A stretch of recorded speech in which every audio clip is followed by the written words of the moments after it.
And I can assure you that we are in this election.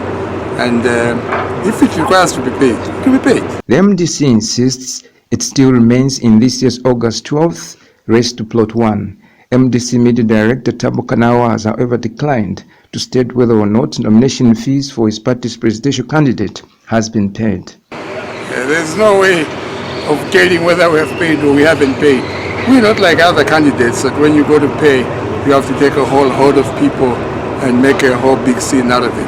I think you've seen President Lungu has paid and there was no halabaloo there. President Hakainde Hichilema has paid, there was no halabaloo there. And I can assure you that we are in this election. And if it requires to be paid, it will be paid. And there's also no way of knowing whether we have paid or we haven't paid. But we can assure you that we are in the election. So can you be candid to tell us whether you've paid or not? Well, I can neither confirm nor deny.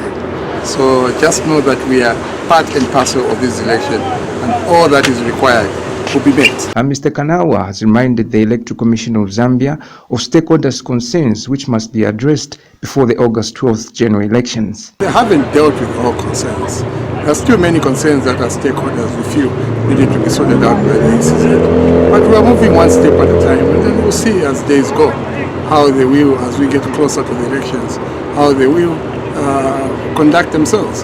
I think the ECZ has to transform itself to understand that it is a servant organization.